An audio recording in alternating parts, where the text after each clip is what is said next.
টি-20 জয়ের আত্মবিশ্বাস নিয়ে সন্ধ্যায় সিরিজের প্রথম ওয়ানডেতে আফগানিস্তানের মুখোমুখি হবে বাংলাদেশ। জয়ের বিকল্প ভাবছে না টাইগাররা, অভিষেক হচ্ছে সাইফ হাসানের। বিসিবি নির্বাচন নিয়ে বিরোধী প্যানেলের ক্ষোভ, সব ধরনের ক্রিকেট বর্জনের হুমকি দেয় 48 ক্লাবের জরুরি সংবাদ সম্মেলনের ডাক। দায়িত্ব নিয়েই কাজ শুরু নতুন কমিটির। বিপিএল ও পিচ নিয়ে দুর্নাম ঘোচানোর প্রত্যয় বিসিবি সভাপতির, পেশাদার কাঠামো গড়ে তোলার আশ্বাস। কাল এশিয়ান কাপ বাছাইয়ে হংকংয়ের চ্যালেঞ্জ নেবে বাংলাদেশ। প্রত্যাশার চাপ সামলে 2 ম্যাচেই জয় চান হামজা। ঢাকায় ফিরে সমর্থকদের আশা জাগালেন সমিত। এবং হংকং ম্যাচের সার্বিক নিরাপত্তা নিয়ে সতর্ক বাফুফে। স্টেডিয়াম ও আশপাশের এলাকায় মোতায়েন থাকবে সেনাবাহিনী। দর্শকদের ভোগান্তি এড়াতে বিশেষ ব্যবস্থা। শুরুতে জানাবো ক্রিকেটের খবর। দীর্ঘদিন পর টি-20 ফরম্যাটের বাইরে খেলতে নামছে বাংলাদেশ ক্রিকেট দল। আফগানিস্তানের বিপক্ষে 3 ম্যাচ ওয়ানডে সিরিজ শুরু হচ্ছে আজ। 2027 বিশ্বকাপে সরাসরি খেলতে র্যাঙ্কিংয়ে উন্নতির বিকল্প নেই। এই ম্যাচ দিয়ে ওয়ানডেতে সাইফ হাসানের অভিষেক অনেকটাই নিশ্চিত। উইকেট কিপিং করবেন নুরুল হাসান সোহান, জানিয়েছেন অধিনায়ক মেহেদী হাসান মিরাজ। এদিকে ঘুরে দাঁড়াতে মরিয়া আফগান অধিনায়ক হাশমাতুল্লাহ শহীদী। আবুধাবিতে ম্যাচ শুরু হবে সন্ধ্যা 6টায়। সংযুক্ত আরব আমিরাত থেকে শিবলি আল সাদিকের ম্যাচ প্রিভিউ। টাইগার শিবিরে স্বস্তির বাতাস, টানা জয় পাল্টে দিয়েছে ড্রেসিং রুমের পরিবেশ। এশিয়া কাপে যাদের নিয়ে তেমন প্রত্যাশা ছিল না, তারাই আফগানিস্তান শ্রীলঙ্কাকে হারিয়েছে, সম্ভাবনা জাগিয়েছে ফাইনালে ওঠারও। এরপর টি-20 সিরিজে আফগানদের করেছে হোয়াইট ওয়াশ। তবে এবার পরীক্ষা ওয়ানডে সিরিজ। দীর্ঘদিন পর টি-20 ক্রিকেট থেকে বের হচ্ছে বাংলাদেশ। গেল 3 মাস কেবল এই ফরম্যাটেই খেলেছে ফিল সিমন্সের শিষ্যরা। টানা 17টা টি-20 ম্যাচের পর 50 ওভার গেম খেলতে নামার আগে মাইন্ডসেট অ্যাপ্রোচেও আনতে হচ্ছে পরিবর্তন। তবে লক্ষ্য একই। টি-20 যেহেতু জিতেছি, আমাদের একটা কনফিডেন্স আছে যে কয়টা ওয়ানডে ম্যাচ খেলেছি, আমরা অনেক দিন গ্যাপ করে খেলেছি এবং আমাদের ব্যাক টু ব্যাক এরকম সিরিজ ছিল না। বাট একটা ব্যাক টু ব্যাক সিরিজ থাকলে কিন্তু একটা প্যাটার্নের ভিতরে খেলা যায়। ওয়ানডের একাদশ হবে কিছুটা ভিন্ন। মিরাজ শান্তরা ফিরেছেন, শরীফুল নাসুম মেহেদীর পরিবর্তে বোলিং ইউনিটে যোগ দিয়েছেন হাসান নাহিদ তানভীররা। জাকেরের হাতে থাকছে না কিপিং গ্লাভস। তবে এসবের মাঝে সবচেয়ে বেশি আলোচনায় প্রথমবারের মতো ওয়ানডে দলে ডাক পাওয়া সাইফ হাসান। বিশেষ করে সাইফ হাসান ও ফার্স্ট টাইম ওডিআইতে ডাক পেয়েছে এবং আমরা দেখেছি ও যেভাবে ক্রিকেট খেলেছে টি-20 এশিয়া কাপ এবং আফগানিস্তান সিরিজ, এটা অবশ্যই ওর জন্য একটা ব্লেসিং যে ওডিআই টিমে ডাক পেয়েছে। যদি বেস্ট উইকেট কিপার ধরা হয় সোহানি আছে এবং অবভিয়াসলি ওডিআইতে ওর সুযোগ থাকবে বেশি উইকেট কিপিং করার ক্ষেত্রে। আমি আপনাকে এতটুকু গ্যারান্টি দিয়ে বললাম, আমি যদি ইন্ডিভিজুয়ালি যদি দাঁড়াইতাম, আমার পক্ষে কোন টিম আছে, আমার বিপক্ষে কোন টিম আছে, তারপরে আমি ইজিলি পাস করতাম। বাট আমি ছোটবেলা থেকে শুনতাম সবসময় যে ইলেকশনে লাস্ট মিনিটে পোল্টি হয়ে গেল, এটা হয়ে গেল। এবার একটা এক্সপিরিয়েন্স হয়েছে। আজকে আপনারা যা স্টেটমেন্ট দিচ্ছেন, এই স্টেটমেন্টের সাথেই কিন্তু থাকে। ভবিষ্যতে যদি কোনো কিছু হয়, তখন কিন্তু স্টেটমেন্ট চেঞ্জ করে আমাদের সাথে এসে বসে দেন না। সো আমার জন্য বাস ধরা বাস না ধরা ওয়াজ নেভার অ্যান অপশন। আমার জন্য যেটা ইম্পর্টেন্ট ছিল, একটা ফেয়ার ইলেকশন হওয়া সবার জন্য। That is the stand that I have taken. আমি আপনাকে এতটুকু গ্যারান্টি দিয়ে বললাম, আমি যদি ইন্ডিভিজুয়ালি যদি দাঁড়াইতাম, আমার পক্ষে কোন টিম আছে, আমার বিপক্ষে কোন টিম আছে, তারপরে আমি ইজিলি পাস করতাম। এটা নিয়ে আমার কোনো সন্দেহ ছিল না। বিকজ আমার কাছে আমি এটা বিশ্বাস করি, ভাই যেটা একটা কথা বললেন যে উনি কোনো কোরামে না, উনি ক্রিকেটের সাথে আসছেন, আমরা সবাই ক্রিকেটের সাথে আসছি। আপনি ওনাকেই জিজ্ঞেস করতে পারেন, যদি ওনার নাম, আমার নাম যদি ওই ব্যালট পেপারে থাকতো, উনি কি আমাকে ভোট করতেন কি করতেন না?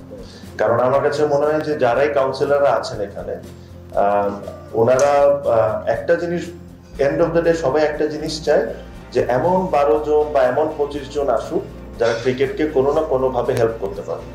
সো ওইভাবেই করেই কিন্তু চিন্তা করেই কিন্তু ভোটিংটা হয়, আর এইভাবেই করেই ভোটিংটা আমরা চাচ্ছিলাম যে হোক। এখানে কোনো সিলেকশন হোক, এটা আমরা কোনো সময় চাচ্ছিলাম। সো বাস মিস করছি কি করে না, এটা আমার জন্য কোনো ম্যাটারই ছিল না। আমার যদি আমি দাঁড়ালে, I was very confident that I could have one. So ওটা ওয়াজ নেভার অপশন। এছাড়া বাসের আগেও there were lot of offers on the table. If I wanted, I could have taken it. আমার কাছে মনে হয় কিছু কিছু জিনিস আমাদের তরফ থেকে এগুলো অতটুকুই থাকুক, বিকজ আমার কাছে মনে হয় যে এই জিনিসগুলো যদি নিয়ে আমরা পাবলিকলি ডিসকাস করি ঠিক না। এদিকে বিসিবির নতুন কার্যকরী কমিটিতে জায়গা হয়নি সহ সভাপতি ফারুক আহমেদের, বরং বিপিএল গভর্নিং কাউন্সিল সহ গুরুত্বপূর্ণ 2 বিভাগ নিজের কাছে রেখে দিয়েছেন আমিনুল ইসলাম বুলবুল। লম্বা সময় পর ভরা টেবিলের দেখা মিলল বিসিবির বোর্ড রুমে। নতুন মুখের আধিক্য, ভার্চুয়ালি 2 জন বাদে বাকি 22 পরিচালক যোগ দেন সশরীরে। 3.5 ঘন্টার দীর্ঘ বৈঠক, 23টি স্ট্যান্ডিং কমিটি ছাড়াও যেখানে গুরুত্ব পেয়েছে বিপিএল গভর্নিং কাউন্সিল। তবে আছে প্রশ্ন, সভাপতি নিজের কাছেই রেখেছেন গুরুত্বপূর্ণ 2 বিভাগ। বিতর্কের বিপিএলও সামলাতে হবে তারই। বুলবুলের সিদ্ধান্তেই চূড়ান্ত করা হয়েছে এমন তালিকা জানালেন ইফতেখার মিঠু। আলোচনা কোনো হয়নি, আমাদের প্রেসিডেন্টের এখতিয়ার আছে, তো নর্মালি এনি বোর্ডে প্রেসিডেন্টই ডিসাইড করে কাকে কোথায় রাখবে। কাঙ্ক্ষিত ক্রিকেট অপারেশনসে পরিবর্তন হয়নি, নাজমুল আবেদিন ফাহিমি থাকছেন দায়িত্বে।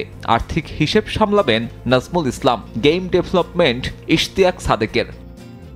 এছাড়াও গুরুদায়িত্ব পেয়েছেন খালেদ মাসুদ পাইলট, সানিয়ান তানিমের মতো পরিচিত ক্রিকেট সংগঠকরা। বাংলাদেশ টাইগার্সের দায়িত্ব দেয়া হয়েছিল সাবেক সভাপতি ফারুক আহমেদকে, তবে তা প্রত্যাখ্যান করেন তিনি। হয়তো ফারুক ভাইকে অ্যাজ এ ভাইস প্রেসিডেন্ট হিসাবে উনি অন্যান্য কাজে লাগাবে, হয়তো যেহেতু প্রেসিডেন্ট উনি হয়তো কোনো কমিটিতে রাখতে চায়নি। তবে এদিনও প্রশ্ন এড়ায়নি বিপিএল ইস্যু নিয়ে। নির্বাচনী ব্যস্ততার পরেও ডিসেম্বরেই এই টুর্নামেন্ট আয়োজনের লক্ষ্য নীতি নির্ধারকদের। অবশ্য এমন পরিকল্পনা যে আদর্শ নয় তা স্বীকার করলেন আরেক পরিচালক সানিয়ান তানিম নিজেই। ইটস ভেরি ডিফিকাল্ট, যে কোনো দলের জন্য একটা প্রিপারেশন টাইম হয়েছে। দেখেন, আজকে আমি ডিরেক্টর হয়ে গিয়েছি বলে যে আমি খালি বোর্ডের ভালো কথা বা খারাপ কথা বলবো তাই নয়, যেটা রিয়ালিটি সেটাই আমাদেরকে ফেস করতে হবে। আপাতত 2 মাস মেয়াদ এই স্ট্যান্ডিং কমিটির। এই সময় শেষে আবারও পরিবর্তন আসতে পারে 2-1টা বিভাগে। ফুটবল দলগত খেলা, একজনের খেলা নয়। এমনকি বাংলাদেশ দলে লিওনেল মেসি থাকলেও দলগতভাবেই কৌশল সাজাতে হতো, এমন মন্তব্য করেছেন হামজা চৌধুরী। এক হামজাকে কেন্দ্র করে আবারও দেশের ফুটবল নিয়ে স্বপ্ন দেখছে বাংলাদেশ, ঠিক যেমন লিওনেল মেসিকে ঘিরে দেখে আর্জেন্টিনা। তবে এখন পর্যন্ত এশিয়ান কাপ বাছাই 2টো ম্যাচ হামজার খেলা হয়ে গেলেও জয় অধরাই রয়ে গেছে। সেই তাড়না থেকেই তৃতীয়বারের মতো মিশন শুরু করতে যাচ্ছেন লেস্টার সিটি তারকা। ফুটবল দলগত খেলা, একক নৈপুণ্যে খেলায় প্রভাব বিস্তার করা সম্ভব হলেও দারুণ কিছু করতে হলে পারফর্ম করতে হবে একচ্চা হয়ে। হংকং ম্যাচের আগে মাঠে নামার আগে সেই বিষয়টা যেন আবারও মনে করিয়ে দিলেন হামজা চৌধুরী। অনেকেই তাকে বাংলার মেসি বলে সম্বোধন করলেও বরাবরের মতোই বিনয়ী সুরে তার জবাব দিয়েছেন এই তারকা ফুটবলার।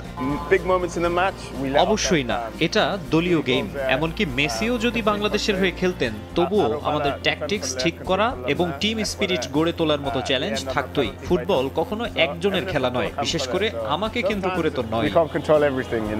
এশিয়ান কাপ রেসে টিকে থাকতে হংকং ম্যাচে বাংলাদেশের জয়ের বিকল্প নেই। সিঙ্গাপুর ম্যাচ হেরে সেই পথ কঠিন করে তুলেছে লাল সবুজ। সেই ম্যাচে হাভিয়ার কাবরেরার কৌশল ছিল প্রশ্নবিদ্ধ, তবে হামজা চৌধুরী মোটেও ভাবছেন না তেমন কিছু।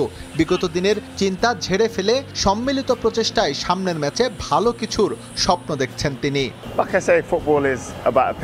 কোচ সব বড় সিদ্ধান্ত নেন, কিছু বিষয়ে আমাকে জিজ্ঞেস করেন, সেখানে আমি আমার অভিজ্ঞতা দিয়ে সহায়তা করি। আমি মনে করি না সিঙ্গাপুর ম্যাচে পরিকল্পনা কাজ করেনি। 2 গোল আমরা খেয়েছি, আরো ভালো ডিফেন্স করলে হয়তো গোল খেতাম না। শেষ দিকে আমরা পেনাল্টি পেতাম। কখনো কখনো সবকিছু আমরা নিয়ন্ত্রণ করতে পারবো না, তবে আমি বিশ্বাস করি কোচ টিম একসঙ্গে ভালোভাবে কাজ করছে। হংকং ভিন্ন চ্যালেঞ্জ, আমরা বিশ্বাস করি অবশ্যই উইন করতে পারবো।